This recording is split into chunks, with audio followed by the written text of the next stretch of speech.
From every strand on the line of your reel, to the rods, to the anglers, to the lures on the end of your hook, let's talk about those big bass here on Co-Angler's Corner with your hosts, Rob Welch and John Stoudinger.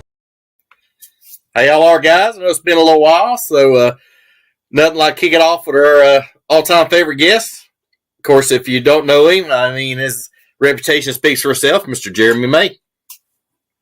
How y'all doing, folks? I'm glad y'all can join us.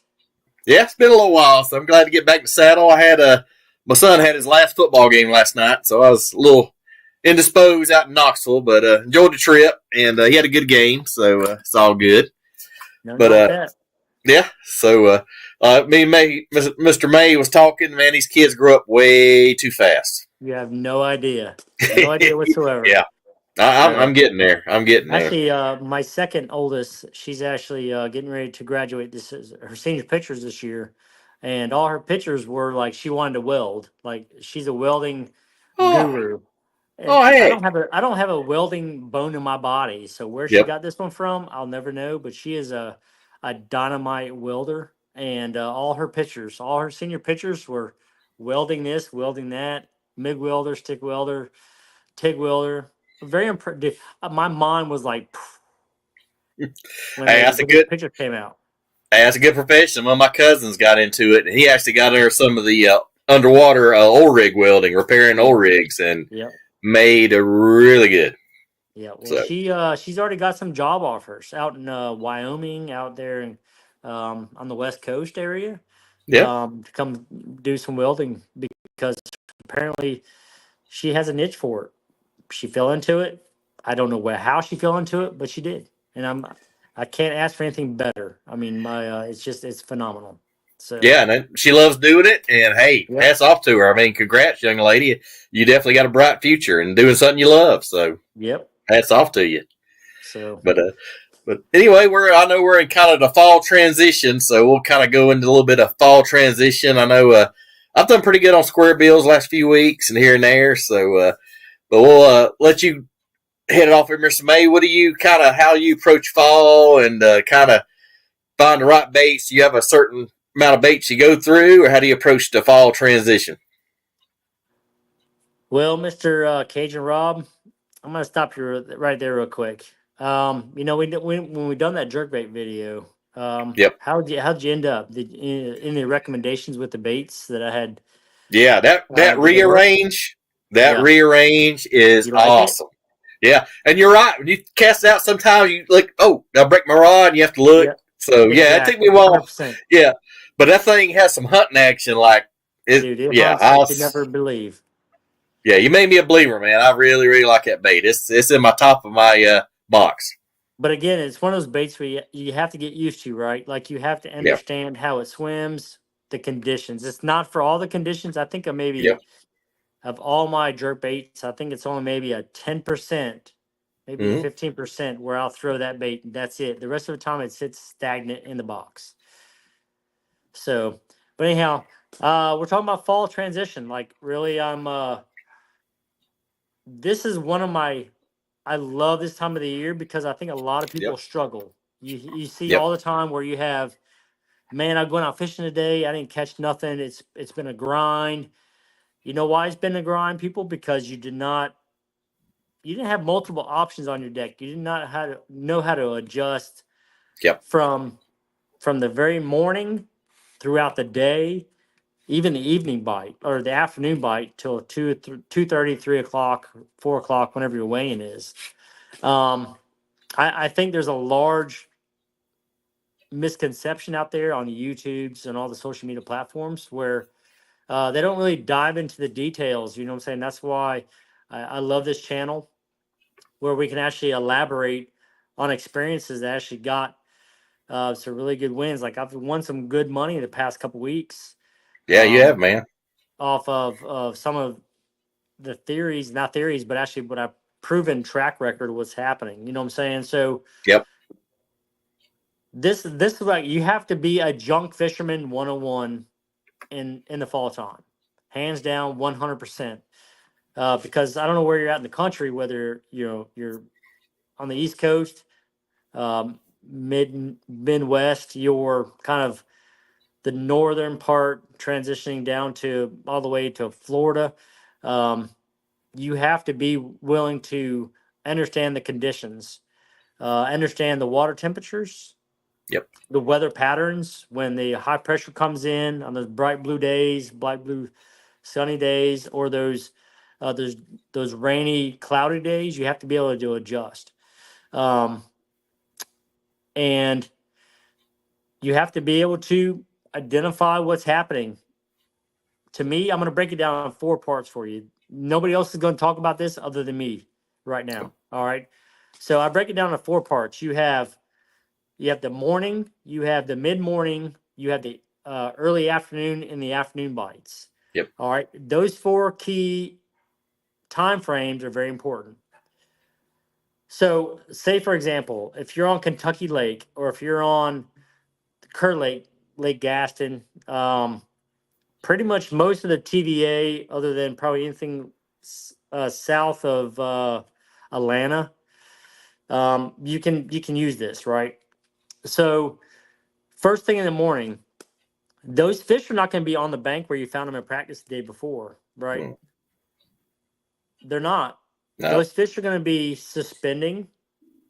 100%. They're going to be suspending somewhere in the top 20 feet of the water column. Yep. All right. So this is where 2 things come into play for me. One is the Chapo. Yep. All right. Hold on a second. We have a technical difficulties. We're And that hanging out. and it's funny, that Chapo will work in kind of cold conditions. You'll be surprised how cool it'll be outside. That thing will still work. I'm telling you. But I have a 3-punch segment in the morning time. Mm-hmm. I like to throw the big ones. I'll throw the big Chapos, whether it's this color right here, it's more of a transparent or a solid black, or I go more towards a medium-sized one. Yep. It's it's kind of like the bait profiles, or even the Old Glory, Old Buzzbait. Yep. All right. So again, when those fish are spinning first thing in the morning, right? You have the Chapo hands down, and y'all see what happens right now. This Chapo right here, you see what it's missing? Hold on, it's missing something. Yep. Got gnawed off. Dude, I done caught so many fish on this one in the past 2 weekends. Like that, I broke the propeller off of it. So man. So that's what the propeller looks like. Yep. Right there. See that? So I know it's a fact. It's what I've been doing for years. Usually the first part of the 4 that I'm talking about is go with the loudest walking bait, loudest Chapo.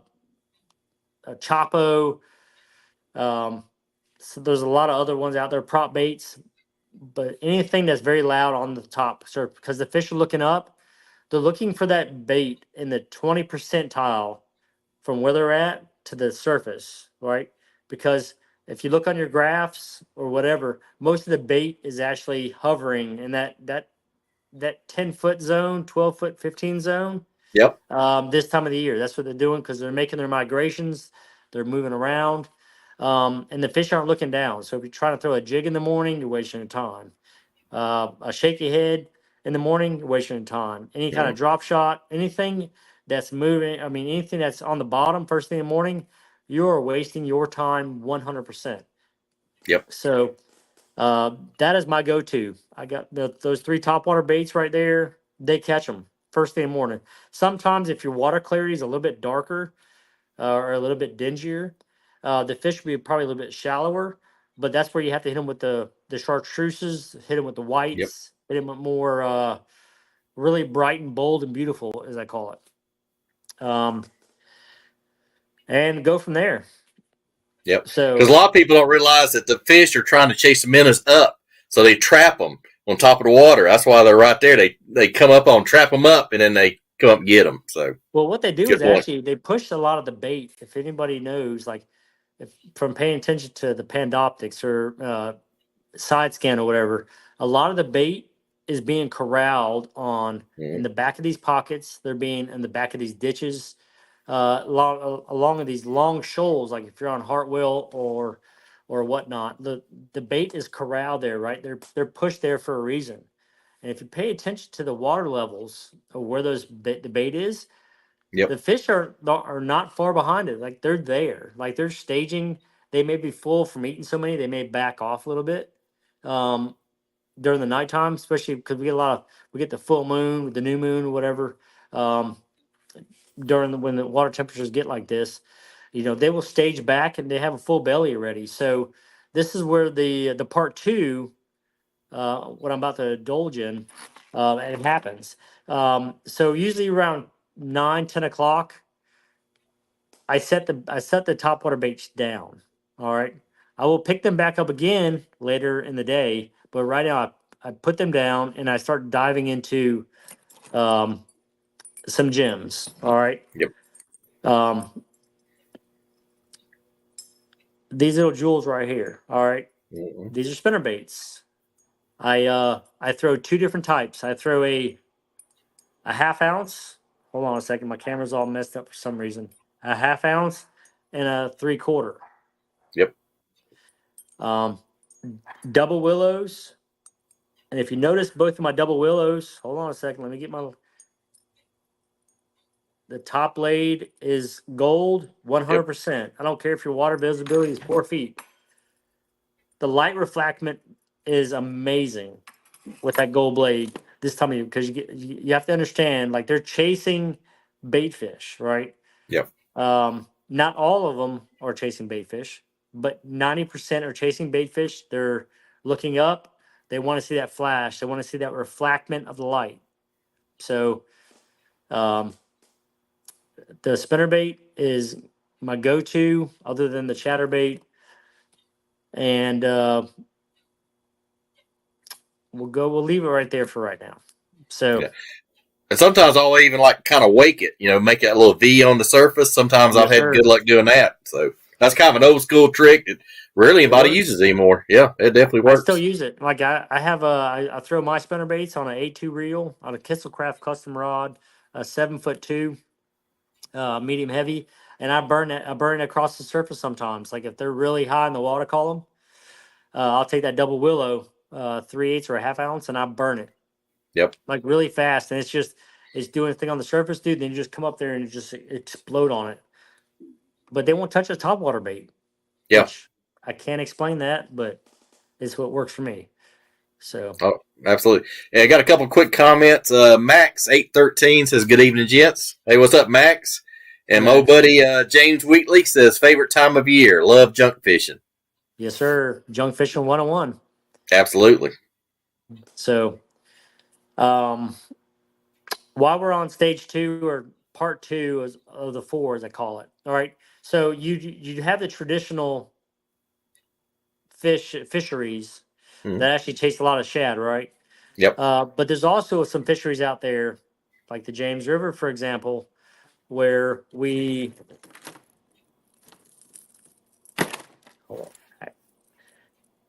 have to chase the crawfish. Oh yeah. Transition, right? Because not only do the shad make a transition, you also have the crawfish, you have the perch, the yellow perch, the bluegill. They all make a transition when the water temperatures start to cool down, right? They all trying to. And the water's dropping, like on TVA lakes. The water's dropping pretty regular. Everywhere around here, other than tidal fisheries, the water levels have dropped 4 to 5 feet, preparing for the winter draw, whatever. Yep. And not only do the shad migrate or make those drawdowns, but the crawfish, along with the sunfish, right? Yep.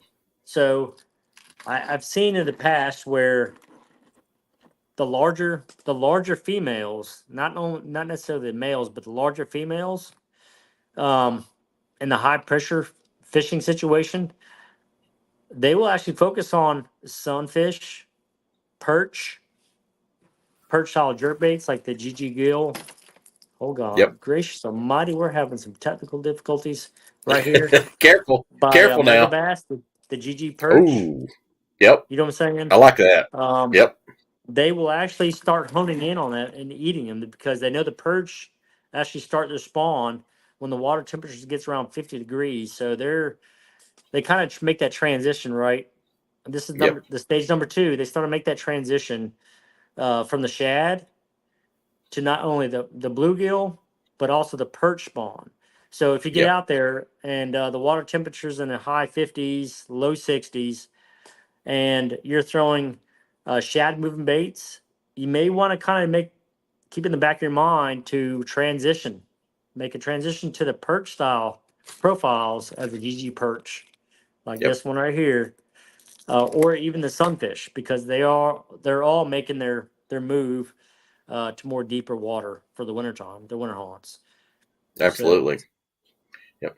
And old buddy Luke Strader, Mr. Side Pot himself, is tuning in, says, "Looking good, Rob. Appreciate you ripping Side Pot." And if you know, you know. Mr. Watley knows. You want to cash a few checks, make a little extra money? Look up Side Pot, I y'all. win a lot of side pots, but you see Yeah, what I'm wearing, right? yeah. I like Okay, that, man. I like that. so Put I'm it on a still waiting cracker. on the side pot jersey, the side pot hat. I'm still waiting for it. Just saying. Yep. So And Mr. Luke Strader is a second. He just qualified for the All American again. oh, So hats nice. off to you, Luke. Good job, brother. I know you've been knocking it out lately. So absolutely. Congrats, my Mr. Luke. Yep. So And we got a first time casting adventures FTCA. First time here. Hey there. Hey, first time. Appreciate you, man. Hope you tune in. And we're on Monday, Tuesday, Wednesday. So yeah, come back again, man. We'd love to have you. But yes. all right, go ahead, Jeremy. What you got? Does anybody have any questions right now with my number 2 and number 4? Not of yet, but we'll keep looking. Oh, But that's let's see. unusual. Yep. And Mr. First Time said, "Okay, I will." And just kind of a recap. First time casting and some other people. While we just tune in, we do Mondays. We do women in fishing, some LBAA pros, some women kayakers. So we give them their time, and it's been really successful for us. Tuesday, we usually do co-anglers or kind of wide open, and then Wednesday is definitely wide open. So, but Nice. good times. We have some good guests, and we have some great guests coming up. So y'all stay tuned. So, Good deal. but And guys, let you guys know, like I am a co-angler. yep. Partial to season. I am a co-angler. I've been down the co-angler path. Like I fished out of lots, probably 6 seasons worth of being out of the back of a boat on the Bass Opens to the Toyota series. I've been a co-angler, so I can relate to a lot of what these guys are trying to offer right now. And I learned a lot of this stuff, but not only watching the pros actually who do it all the time, but actually trying to figure out and be that weird guy in the back seat trying to figure out how to catch them. You know what I'm saying? To go to the next level. So. Yep. Now, I know Jeremy, man. He does the John Boat Elites in Virginia, where there's some big heavy hitters in it, and man, that looks like a lot of fun. The John Boat Elites, that looks like a lot of fun. Man, I'm not gonna lie to you, man. The past couple of years, I've been very humbled with the fish with these guys. The John Boat Yep. Elite guys are hammers. Like they may own a John Boat or 12, 14, or 16-foot John Boat, but however, they fish the Bass Opens. They fish all the Virginia, the top. They compete with the Virginia Elite 70s, which is the top 70 in the state of Virginia. You know what I'm saying? So they do Yep. have multi style boats. However, that's what their ground roots were. Like they started at the Yep. bottom, fishing out of a John boat. They learn the techniques. They learn how to fish. You know what I'm saying? Understand Yep. everything, and then they got the big boats, and they're taking the big boats' money all day long. So Absolutely. that's what that's my goal. Yep. Just get out there, learn. I am 44 years old, I think, this year, and I've been fishing since I don't know for the past 35 years or something like that. So there's a lot of knowledge. I've learned a lot. When I put my time on the water, I spend every weekend. The wife loves it. Is happy for our marriage. Oh yeah. But I'm out there fishing and not in her hair. But yeah, that's it. So That's great. And first time casting has a quick comment said the bass fishing is horrible here in North Carolina right now. Yeah, I've heard it's pretty pretty tough out there. Whereabouts in North Carolina? My parents actually live in near Falls Lake in Wake Forest. Yep. So And Max 813 says, "Surprise! The frog doesn't play for you in the AM." it's very conditional. Yeah. If I'm in a heavy hydrilla patch or the canna lilies, which is the dollar bill on the James River, yes, it's phenomenal. We do very well first thing in the morning because all the bait's corralled in the grass or whatever. But once that tide starts going out, that bite just dies. It's dead 100%. Yep. So, Yep. And first time said he's near Greenville, North Carolina. all right, But beautiful area, man. I've been through there quite a few times. But it's pretty out that way. oh, absolutely, absolutely. And yeah, I know you got feel like we was talking about falling lake levels or river levels. And I know kind of the fish go away from the bank and they kind of pull to the first break or the first just change But in not, the but not, water. but not always. Like there's Yeah. instances, depending on the water, depending on where you're at in the country. Like for example, we have the Suffolk Lakes right here, which is 15 minutes from me. Yep. This time of the year, those fish, I mean, these are, I guess, the drinking water of the Suffolk areas, which are, maybe 11,000 acre impoundments. You probably have 4 or 5 of them. This time of the year, it's got a lot of, the breaks are more casual with the little Mm-hmm. drops, but they have a Yep. lot of falling wood in them, right? Little fingers, little pockets. And those fish will actually get up super shallow. I mean, super shallow. Like they will get on a lay down. You would think they'd be on the edges of the lay downs, but they'll actually be right up on the bank in the shade when the water temperature is 60 degrees. Yep. Does it make sense? Yep. So Makes sense. that's where, the square bills or something that's to get the reaction bite going Mm-hmm. is very important.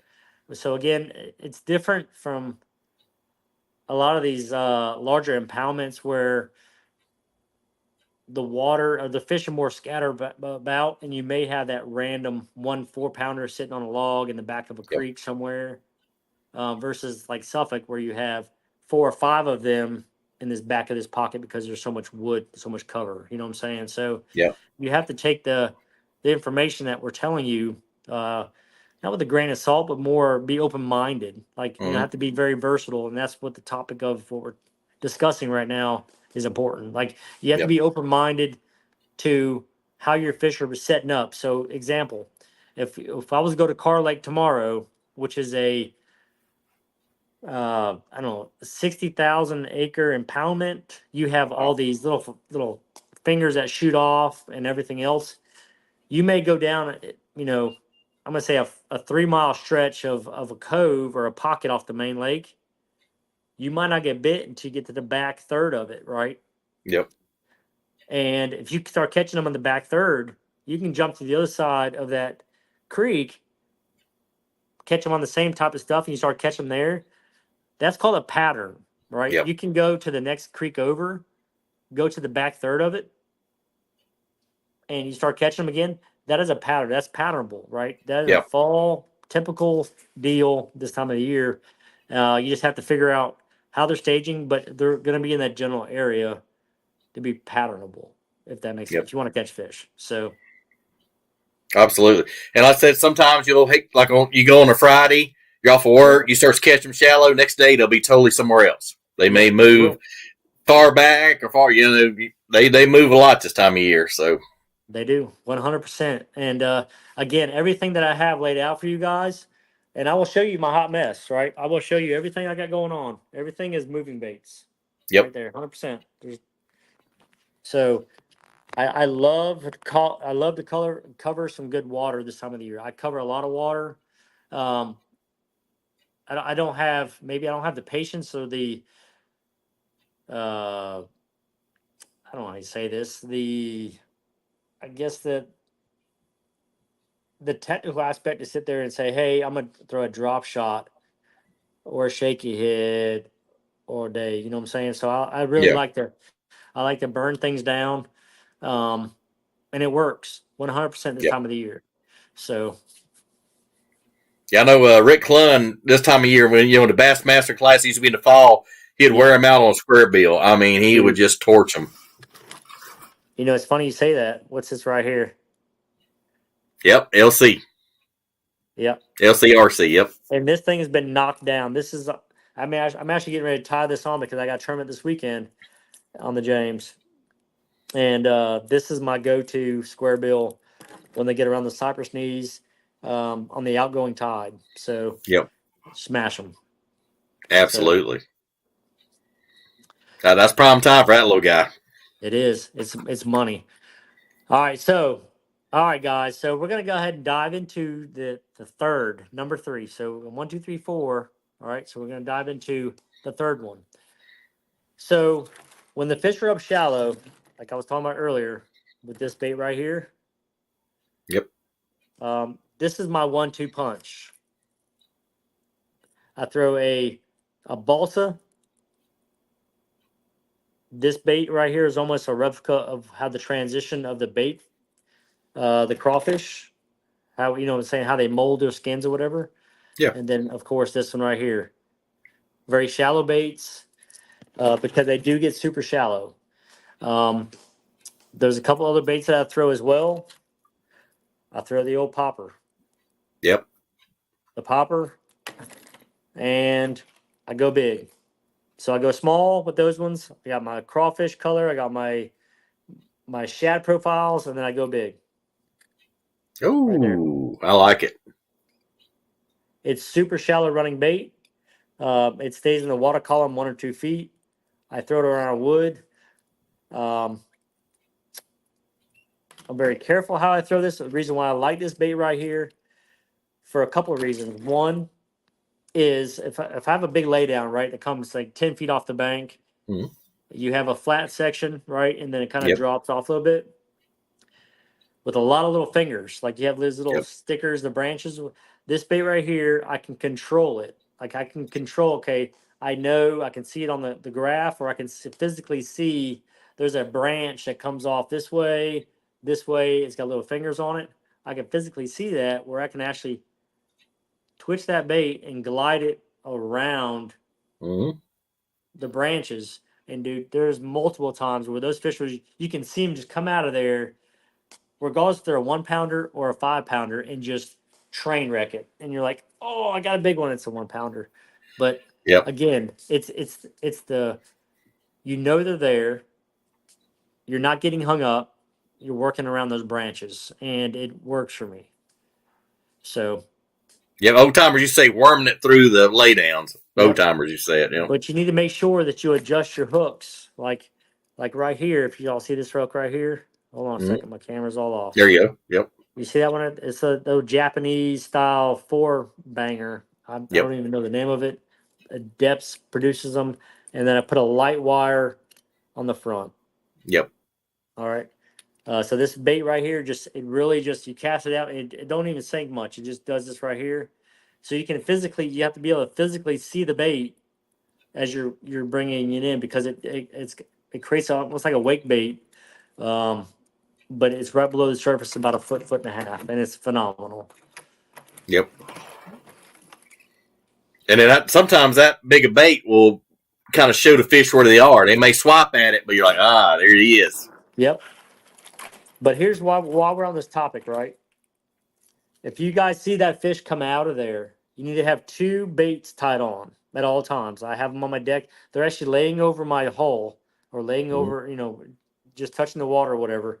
I have a Senko, a 5-inch Senko tied on, and I have Omega Bass jerkbait. The one with the flexible bill on it. You know what I'm talking about? Yep. Because that one goes a whole lot shallower than the Mega Bass 110. So it's just my 1-2 punch. So if they come out and they come out and they swipe at it, or you can physically see them come up behind it, and they're like, they're not really sure, I'll pick up that 5-inch Senko and I'll throw it in there real quick, do its thing. If they don't bite that, pick up the jerk bait, and that's my 1, 2, 3 punch. It works very well. Absolutely. So anyhow, do you have any other questions so far? Let's see. First time said that is where I've had most of my luck this year, is close to the bank. And then he says, I was just going to say swim baits. So he's tracking with you. All right, good deal. But yeah, that's my my 1, 2, 3, man. It's very simple in the mornings. You want to start with your the fish are higher in the water columns. Start off with the whopper ploppers, the these big boys right here, Yep. a buzz bait, and then maybe move shallow. Like you want to go to your 1 to 5 foot zone, Yep. and then you want to go even shallower than that. All right, And so here's another one for you. Zone number 4. You ready for it? let's roll. I got a 2 punch on this one. I go back to this one. Yep. Top water,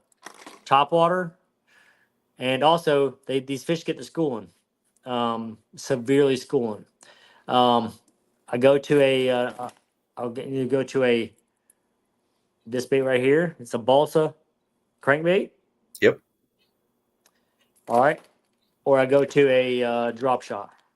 Yep. That's it.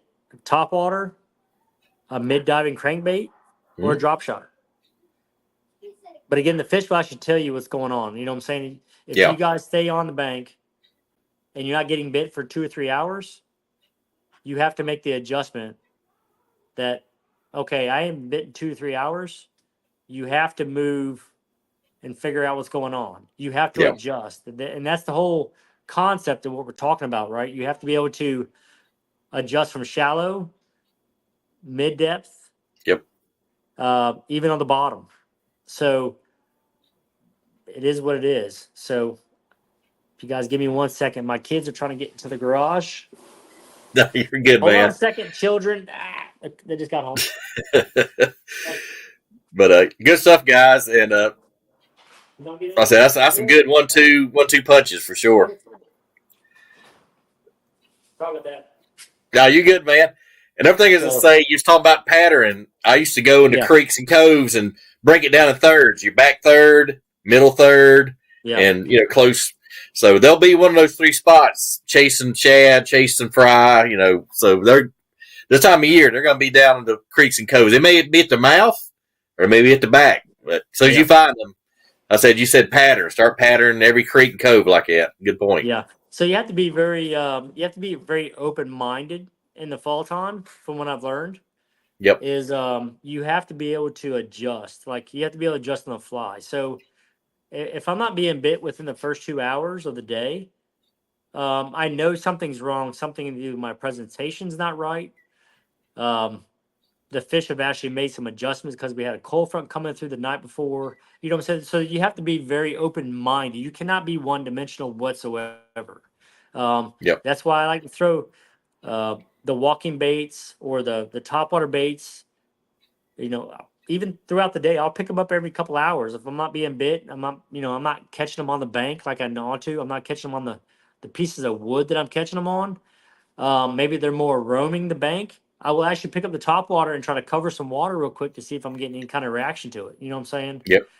And if I start getting some short strikes, I know what they're doing.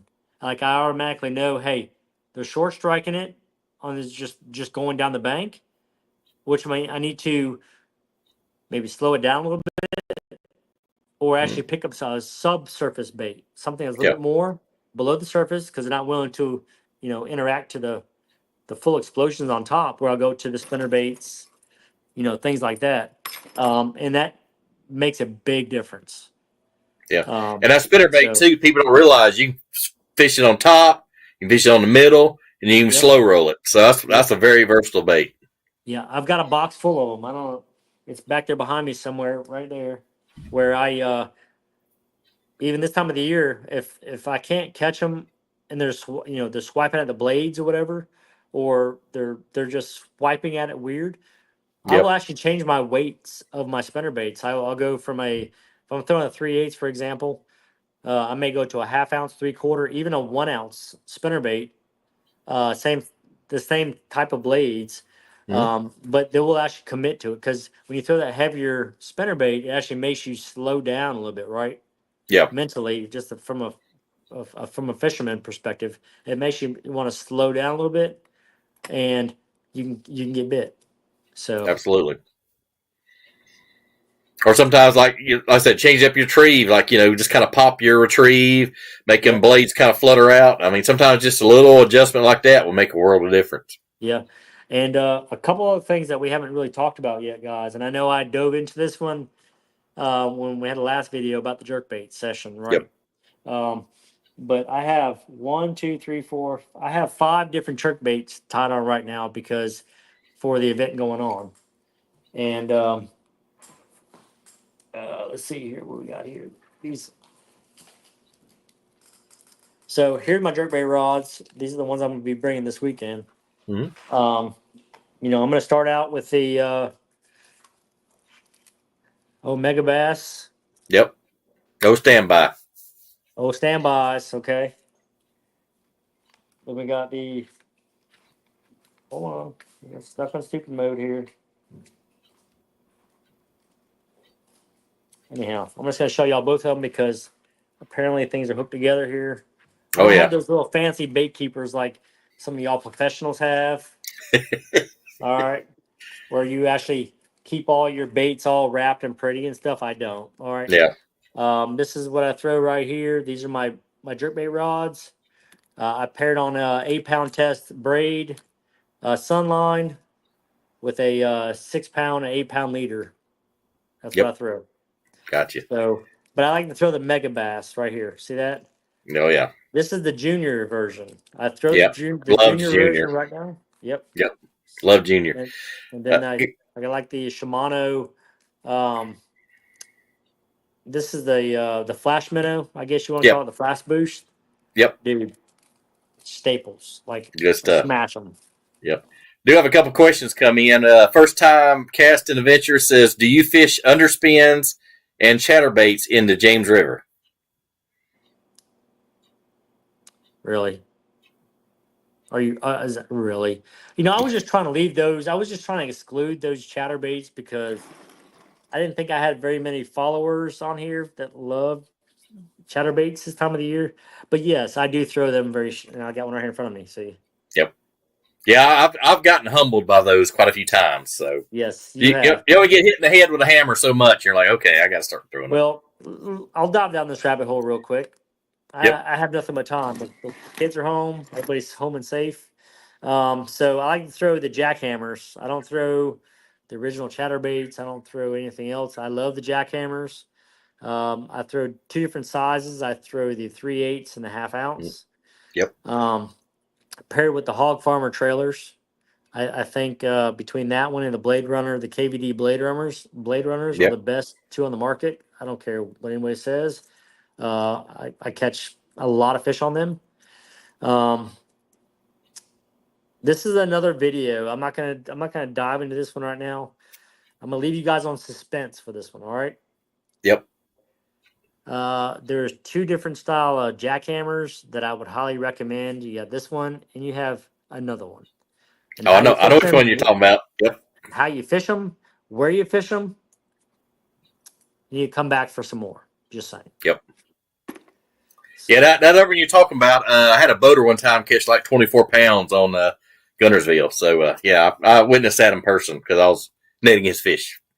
well, actually, you guys do know Cody Stahl. Yep. Yeah, well, he's a good friend of mine, and I put him on something very, very special for the James River. And guess what he ended up doing? He won, got a little payday, Yeah, I got to check. got a $22,000 check, dude. I mean, that was pretty impressive for being a co-angler. Yeah, that will buy a few chatterbaits. Just a few, but anyhow, we're Yeah. gonna leave that one for the next episode, folks. I don't mean to leave you Yep. hanging, but you need to come back for some more. Oh, definitely. And then Chris Willoughby says, "Where are you fishing this weekend?" I'm fishing in Suffolk on Good. Saturday and Sunday. I'm fishing on the James. Okay. Oh, Chris, That, Chris Willoughby. He's seen me catch some decent ones out there. I say so. And then Max 813 says, How many rods do you fish out of the back of the boat? I'll answer that first and see we can compare answers. I usually do 3 to 5, but 6 is my all-time max. But 3 to 5 usually for me just depends where I'm at. I have my staples, and I'll kind of mix in. I usually have 3 staples, and I'll mix in 2. So, what do you think about, Jeremy? You're in the back of the boat fishing. How many rods do you take? I take 6 rods. I take Yep. 3 bait casters, and I take 3 spinning rods. Good plan. Yep. So I like it. I have 2 multi-purpose rods, and I have a heavy-duty rod in case I need to change up to a Carolina rig, or I need to change up to a 3/4 inch jig rod, or you know what I'm saying. So I have a heavier rod out there, or a heavy top water rod, like a larger, like 130 or 150 plopper style bait. Then I have 2 multi-function rods, 7-foot rods. I can throw a spinnerbait, chatterbait, square bill. I don't know, maybe like a 6-foot diving crankbait, multi-purpose. And then I have my jerk baits where I can throw my 7-foot. I can throw a 110. I can throw a re-range. I can throw the flash minnow, the squad minnow, 110, 115, 120. I can throw, whatever. So that's why I only carry 6 rods. So my 3 spinner rod applications, I'm going to throw one as a jerk bait, or a shaken minnow application where I'm not actually seeing the fish on live scope, but I can still shake around, knowing, having some confidence in it. I can have a drop shot and a netted rig opportunity. So that's what I do. So Absolutely. I keep it at 600%. And for the people who missed your jerkbait thing, they will buy the jerkbait all year round. Yes, sir. Guarantee you. Guarantee you. You just have to change. You just have to change the type of jerkbait you're throwing, change your cadence up a little bit, and you'll be fine. Yeah, definitely. And then first time casting says, okay, I'm learning. All right. First time, I'm 55 years old. I still learn stuff. So, dude, I learn every day. Absolutely. Every day. Absolutely. Absolutely. Yeah. And then Max 813 says, yeah, cheddars are an absolute staple here in Florida. I hear gold shiner is pretty good down there. I'll just throw that out there. And then a gold shiner with a balloon attached to it with a 3/0 circle hook. It could be. It could gold be. Shiner, one of these things. Which one? Yeah, one of those things. Yeah, one of those things. Juice. Oh, I hear you. Outfish Ontario's checking in, says hello. Hey, how's it going, Ontario? Hope you're doing all right. And then first time casting says awesome, Max 813. And Outfish Ontario says dropped you a sub and a like, tight lines. Hey, appreciate it, brother. Nice. Thanks for tuning in. We're on Monday, Tuesdays, and Wednesdays, same time, 8 p.m. Eastern. So we always have some great guests. Got some good guests coming up. So then Mr. Maye always brings the juice every time. So yeah, I appreciate you guys tuning in. Also, real quick, the guy from Ontario, is he already like ice fishing, or is he? Good question. I don't know. I'm not sure. I mean, I know we're in the middle of the pack in the middle of the country, but I don't know what their climate is up there. What kind of time frame they have? Because, dude, on my bucket list this year, maybe next year, is to do some ice fishing. I've never done it before. I want to get in one of those little shanties, I guess, with the with the big flat screen in the background, right? You got a little heater. Yeah, that looks pretty cool. Shorts and flip flops. I mean, that is my type of ice fishing. Just saying. And got the flannel hat on. Yeah, that's like, I say that's a lot of fun. Eating some popcorn, drinking a Red Bull. I mean, I'm down. Hey, do whatever you do to get by. Yeah, that's right. Awesome, but yeah, and just real quick, I know the Major League Fishing has done some changes. Talk about out the back of the boat. I know they're going to in the BFLs, they're going to a 3 bass limit for co-anglers on the BFLs next year. Yeah. Which kind of answers that changes strategy just a little bit. I honestly, I think it's good. Yeah. I think it's good for the co-angler participation because of the live scoping deal. You know what I'm saying? I think it's gonna be a grind. So you're gonna have to be able to be creative and read the waters, read the conditions, and don't be scared of change. You know what I'm saying? Like you have to adjust everything that these guys do to get paid at the back of the boat. they're going to have to be creative, Oh yeah. 100%, like they've always been. But I think you're going to have to be a little bit more creative now, and you're going to have to read the conditions. That is my number one. Yep. I don't know. My number one kind of thing to relate to all the co-anglers is just understand how things are setting up, what time of the year it is, what's the weather coming in, post front, all the above. So we just have to be able to adjust. So, yep. And boaters, I mean, the ones I've had that's been scoping a lot will actually help you out and say, hey, I'm getting them like 6 to 10 foot. So they'll give you kind of a range. And if, they're throwing that front, you go on the sides and the back and kind of get the same depth, maybe a little bit above, but you kind of count it down and do a couple of things, count it to 5, 6, 8, and you get a bite. And you remember, okay, I counted down to 8. Okay, next cast, 8, start reeling in. So and Rob, you do got a good point, because most of the pros that I've fished with, they always talk to themselves. They always talk out loud. Oh, they're suspending in 6 to 8 feet. All right. You can be the co-angler in the back of the bus, right? And you can be like, oh, he said 6 to 8 feet. What kind of crankbait do I have? Mm-hmm. What kind of jerkbait do I have? You know what I'm saying? Anything. I know something. I have something that I can probably tie on the 6 to 8 foot range, kind of get in that strike zone, the strike zone, to kind of give you a better opportunity to catch 3 fish. So you don't necessarily have to say, oh, I agree with you. Just listen, because a lot of these pros like myself, we talk to ourselves a lot. Oh, there they are. Yeah. They're suspending in 8 to 12 feet or 6 to 12 feet or whatever. The bait's really high in the water column. Ding, light switch just went off. Clue. Top water. Hello, Clarice, are you there? Please pass down the lotion. Yep. So anyhow. Excellent. So you just got to be mindful and pay attention to what your pros are talking about. They do. A lot of these guys talk to themselves because they have a lot more on the line than co-anglers do. So, and they put a lot of practice, a lot of preparation. So you see them adjusting, and you kind of say, okay, he's using this at this depth. You say, what can I throw that's a little bit different? Same depth, but a little different. Yep. Good and point. One other tip for you guys, okay, while we're on this topic, is you need to make sure that you guys carry lead strips with you. Lead strips or weight dots. Because last year I made a key adjustment. What got me a $5,000 paycheck was I had the old, this one right here. Y'all know what that is. The old Siebel, right? Oh, yeah. Yep. And the fish were about 4 feet of water. And I didn't have anything else that would go down that far. So what I did was I went ahead and took some weight strips and some lead dots and I put on there. And I got down to that depth. And I was smashing them. The motor got so mad at me because I was catching the fish. And he couldn't figure out what to do. But I secretly did that. I put some lead strips on there, little weight dots. I got it able to suspend a little bit further, and I kept it in that strike zone, dude, and I was smashing them. So, but that's what I do. You just have to be very mindful of what was going on in your surroundings, because it changes on a daily basis. Oh, absolutely.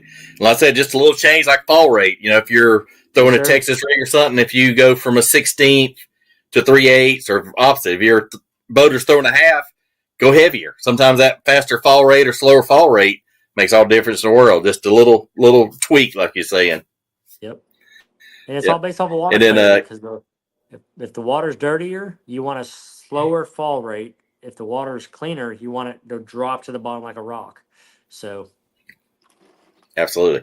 And I got a quick comment from Max813. Says, how how often do you employ the Carolina rig? One of my favorite techniques. Man, for a code in the back of the boat, that's bread and butter. I agree with you. I throw one, but I don't throw it as often because it's boring for me. I don't have the patience for it. That's the only reason why I don't throw it as often. But I do throw it. Like I threw it this past weekend on Car Lake because they were out there suspending, or they were out there, 8 to 12 foot. They were sitting on the bottom next to rock piles, and that's the only way we can get bit. So I will pick them up, but it's just very situational for me. Yeah, I know I've fished quite a bit on Del Hollow, and I've had some boaters. They throw that Carolina rig all day, and they'll get a fish here and there, but it's usually quality. So, Yep. and then for a co-angler, I've had some this where the boaters just kind of going slow down a bank, and I'll toss out the back and just kind of drag it with the boat, and sometimes that's spot on. So, yeah, very versatile bait. Use whatever bait you like, hook you like. So, Well, good the thing technician. is too, real quick, is this past weekend we had the Virginia Elite 70s. You know, a lot of people know who Woo Daves is, right? Oh yeah, Okay. Well, he was in the Classic. The first day he was leading the first day. The second day, I think he got second place. wow. And he's up in Um, his 80s, I'd say, right? Maybe early he's up. 80s, maybe.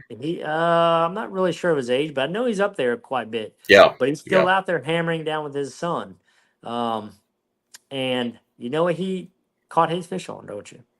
Oh yeah. Old Old school. sea, old school sea rig. I mean, Yep. I promise you, he had a pinch in his mouth, and he was leaning on him. Yep. Guarantees. So Yeah, he's good. He's been around for a long, long time. And we got our old friend John. I know John couldn't be with us tonight, but he says it'll be tomorrow. Says looking good. See you tomorrow, boss man. Hey, look forward to seeing John. I know you've been through it a little bit, so we all got you in our thoughts and prayers, brother. Yeah, I know you're went a long way, and you look forward to have you on tomorrow. we'll And then get well, our my old friend. friend, yep, and our old friend Ricky Hurd from Texas has got the hammer on there tonight. What's So going on, Ricky? How are you, sir?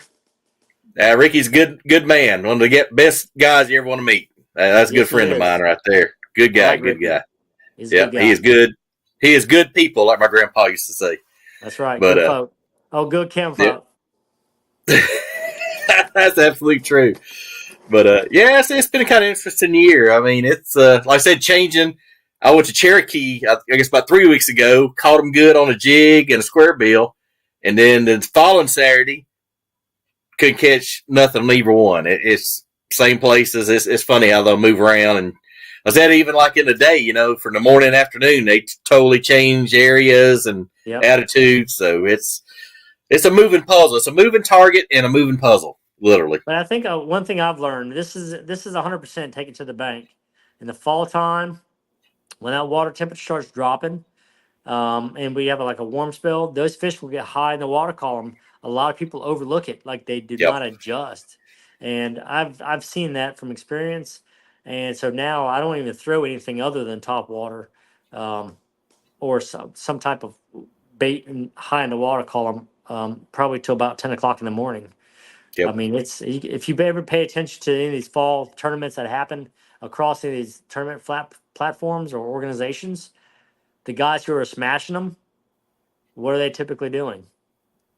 Throwing top water, throwing some Yep. type of high moving bait deal. So, but Yeah. yeah, What was it? A Bass Elite? I think there's one of the young guys. He's on this rounded point, and he had his boat almost against the bank, and he was throwing out, watching them on forward facing on top water. I yeah, thought that's pretty interesting. yep. But and then our boy Ricky says, hopefully the Texas Hammer will be back next year. Good to see y'all. You too, Ricky. Yeah, man. I hope I get down to Texas. I got to do some traveling here the next few weeks, so not sure where I'm going yet, but I guess my boss will tell me. That's right. But man, I mean, what y'all believe it when I say when Mr. Maye is on, the juice will come on. He shares the juice, everything he knows, and heck of a good fisherman, good friend, and Yes, been sir. know each other quite a while. It's been a little while. That's right. But again, guys, I appreciate everybody tuning in, and just take this stuff with a grain of salt. Okay, you just need to go out there and go fishing, figure it Yeah, out.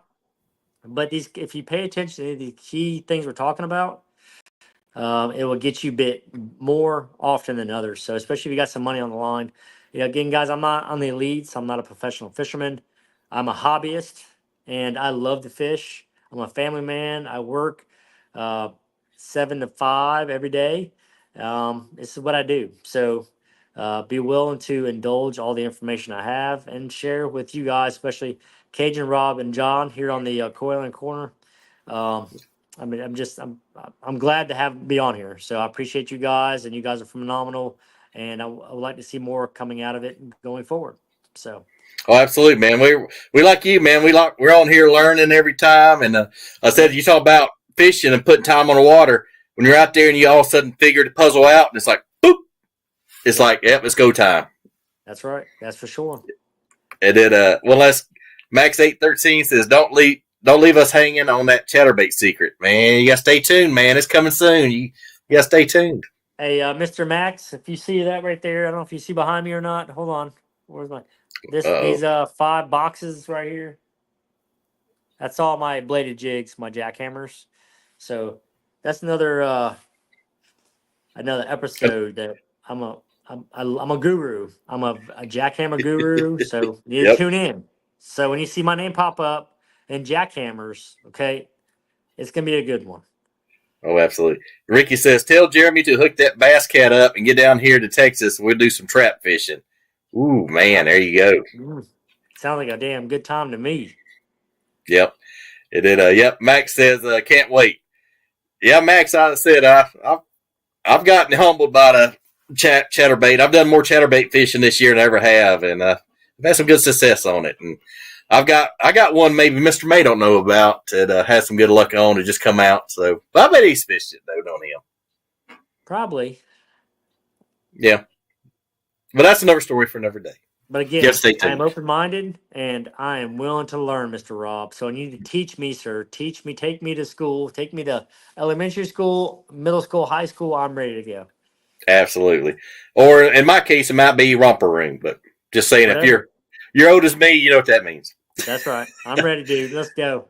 Yep. And then one last comment. First time casting adventure says, nice, Mayhem. Looking forward to it. So, nice. Absolutely, man. Hey, yeah, man. Glad to have you on, and stay tuned.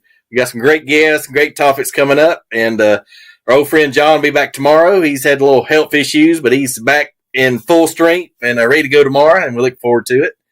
And Ricky says, December to February, good time for the trap. Oh, absolutely, man. I've had some good days in some grassy lakes here in Kentucky, ripping that trap out of grass. So look forward to it. But anyway, guys, we always appreciate Mr. May, our good friend, always in here sharing the juice. And I said he breaks it down like nobody else, man, from the rod, reels, lures, time of day. Always breaks it down.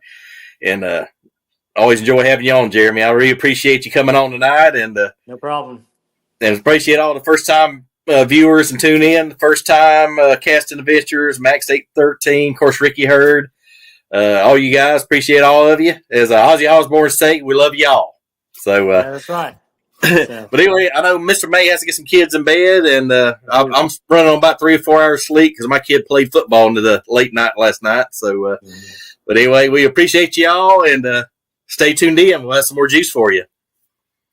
All right, guys. Thank y'all. We'll see y'all next time. Thank you. All right. Thank you, guys. Y'all have a good night, and God bless, and tune in tomorrow night. All right. See you. See you. Peace out.